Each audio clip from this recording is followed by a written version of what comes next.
于最委屈的女爱豆，出道12年零绯闻零塌房，被骂了整整10年。舞台上肩带滑落，被骂故意勾引人；吃面包细嚼慢咽，被骂太做作；口罩戴大一点，被揪着骂。可她偏偏扛了下来，从全网群嘲一路逆袭成高奢宠儿，把最烂的一手牌打成了内娱最解气的爽文大女主。欢迎来到灰姑娘娱乐，本期为你分享鞠婧祎。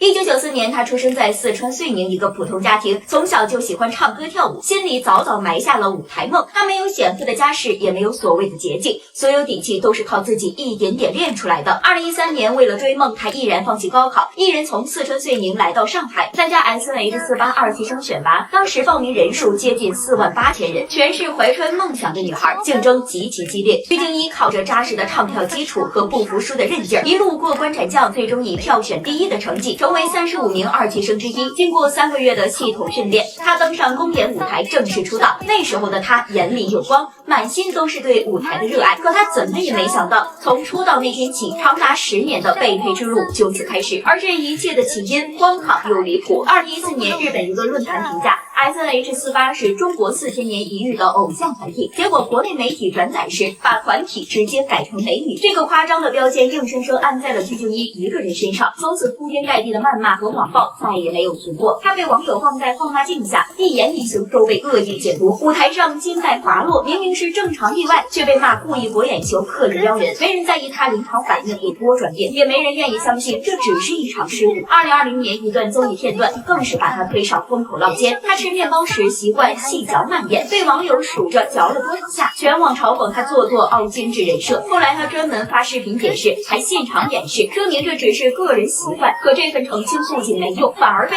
当成挑衅，招来更难听的骂声。比舆论暴力更让人窒息的是，2013年出道，她和公司签下长约，这10年里她是团队里最能扛热度、最能赚钱的人，却被当成工具人在消耗。她没有专属的经纪人助理，很多资源都要和她成员共有。外面找上门的优质影视商务资源被公司一次次拒绝，反而被迫接大量平价代言，拍一部又一部同质化严重的低成本网剧。这些作品不仅没能展现她的演技，还让她背上半永久妆容、演技僵硬的骂名。2024年6月，10年合约到期，鞠婧祎选择不续约，想重新掌控自己的人生，可公司却拿出一份有争议的补充协议，声称合约还要延长，想继续把她绑在身边。这一次她没有退让，直接否认签署过这份协议，并委托机构做笔迹鉴定，2次鉴定结果都证明签名并非她本人所写。最终她成功解约，彻底摆脱了束缚。解约之后，鞠婧祎的事业直接迎来大爆发，时尚资源一路飞升，第一次穿上高奢礼服登上杂志双封面，那本杂志24小时销量突破1100万，直接打破内娱女星纪录。短短1个月，多个高奢合作官宣，她彻底得到时尚圈的认可，影视资源也全面升级。《月轮奇迹》《万花世界》等多部 S 级大女主剧接连官宣，被腾讯、恒星引力等顶级品牌和公司争抢。她终于可以自己挑选喜欢的角色，安心打磨演技。更酷的是，她没有再签任何经纪公司，而是成立个人工作室，自己当老板，把人生牢牢握在自己手里。出道12年，她不炒作、不营销，不靠绯闻博热度，一直默默提升自己。被骂10年，她没有崩溃，没有塌房，更没有放弃。从全网嘲讽的对象到凭实力逆风翻盘，鞠婧祎用自己的经历告诉所有人，就算起点普通，就算一路被黑，只要不认输、不放弃，也能把烂牌打成王炸，活成最耀眼的大女主。